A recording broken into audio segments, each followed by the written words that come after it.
Bienvenidos a Empowering Grace. En esta ocasión tengo el gusto de enseñarte cómo es que debes de hacer un verdadero análisis de la industria.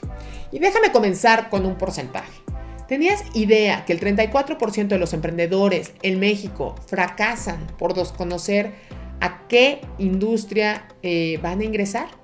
Estos datos los saco de la SEM y ellos dicen que el 34% de las personas no tienen ni idea a qué se van a enfrentar. Y es por ello que los porcentajes de fracaso son tan altos. Y esto es lo que yo quiero evitar para ti. Entonces, vamos a comenzar con explicar qué es lo que debes de hacer para comprender una industria a profundidad. El punto número 1 es que debes de saber cómo es que se analiza una industria y cuál es esa necesidad de poderla analizar, ¿no? Y esto nos lleva me lleva a mí más bien a explicarte esta importancia. Y muy brevemente, un análisis de la industria es una evaluación por la que puedes determinar el tamaño de un mercado particular y que puedas identificar factores como los valores del mismo. Además, un buen análisis de mercado te permite conocer el entorno económico, las tendencias actuales, los aspectos legales y culturales, así como otros muchos factores que podrían poner en riesgo a tu negocio en cualquier momento.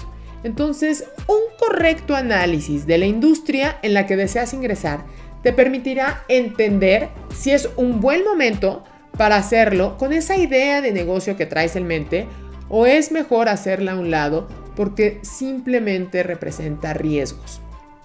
Ahora, ¿en qué factores debes de fijarte? Y hay varias aristas que debes de contemplar.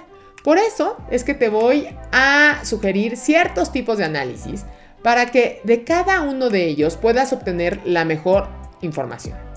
El primeritito que debes agarrar, un bendito análisis PESTEL. Y el análisis PESTEL es por el medio por el cual podrás identificar el entorno político, económico, social, tecnológico, ecológico y legal. De hecho, de ahí el acrónimo de PESTEL.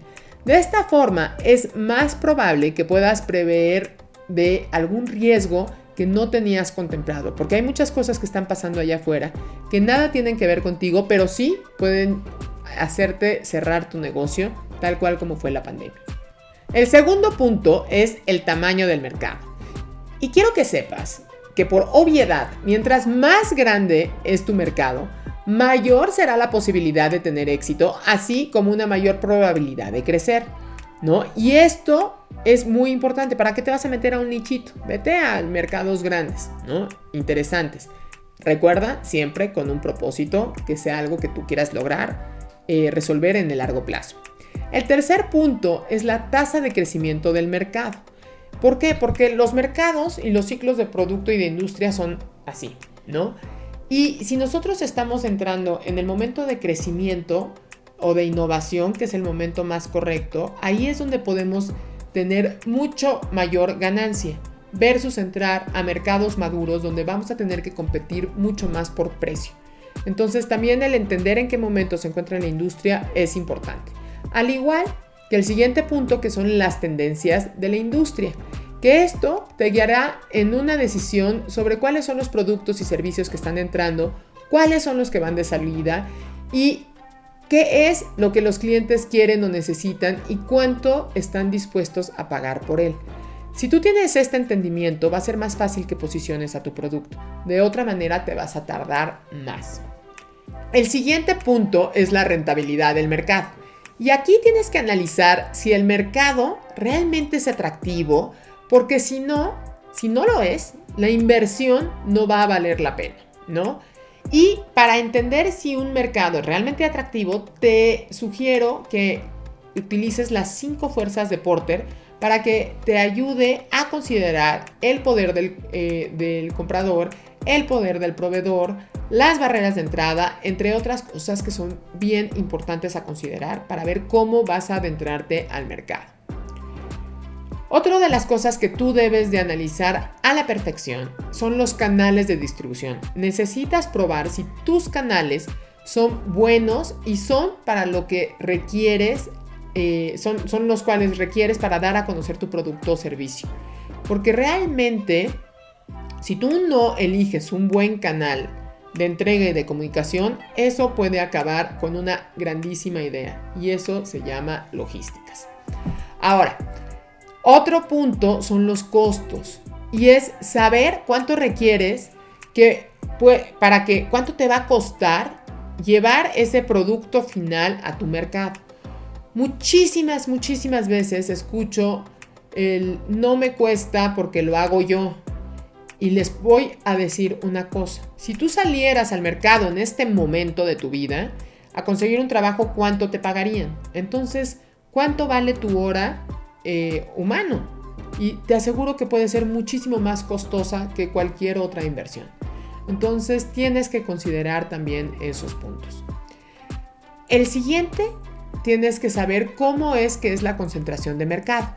¿Y a qué me refiero a esto? Hay mercados que son más monopolizados y hay mercados que son súper pulverizados, ¿no? Y cuando un mercado es pulverizado, es muy fácil que puedas entrar, pero la competencia es brutal, ¿no? Un ejemplo de esto podrían ser las vinaterías, por ejemplo, o las misceláneas, que hay muchísimas, es muy fácil abrir una, pero el posicionarte como el líder en esa categoría se vuelve muy complicado porque hay demasiadas. Por otra parte, tienes la concentración que puede ser monopólica, y aquí podríamos referirnos a Facebook. No hay otro Facebook en el mundo y él mantiene ese monopolio, y para que tú le puedas competir a Facebook, no digo que sea imposible, vas a tener que crear algo bastante novedoso y diferenciador para que puedas ser una competencia real. Y en el momento que tú le compitas a Facebook, vas a empezar a ver grandes cantidades de ingresos porque hay pocos competidores y no tienes que pelearte por precio, simplemente tú pones tus reglas y así funciona. Y ahora que ya sabes cómo es que puedes analizar una industria y entenderla a profundidad, ahora sí tienes muchísimas más probabilidades de éxito, y te aseguro que entender a tu industria te llevará a niveles increíbles de éxito. ¿Por qué? Porque vas a saber a qué vas a estar entrando, vas a tener las mejores estrategias, vas a saber cómo moverte como pez en el agua, vas a poder minimizar todos los riesgos y maximizar las oportunidades. Entonces, es momento que tomes esta idea que traes en la cabeza, ¿no? Le hagas un análisis punto por punto que acabamos de ver aquí, y por cada uno de esos factores tú vas a enlistar dónde puede estar el riesgo, y al final tú mismo tendrás la respuesta si esa idea es viable o no lo es, ¿no? Y en ese momento que lo descubras, lo vas a saber y vas a poder comenzar a la siguiente etapa. Pero es importante que tomes este tiempo para hacer un rápido análisis de qué es lo que te puede funcionar o no. Y bueno, con esto terminamos este capítulo, y me encantará que me sigan en todas mis redes sociales, @EmpoweringGrace, así me encuentran en absolutamente todas, en mi página empoweringgrace.com. Y no te olvides que si quieres aprender a emprender desde cero y no tienes ninguna idea, o tienes una idea pero no sabes cómo llevarla a cabo, búscame, que con el ABC del emprendimiento seguro lo logres.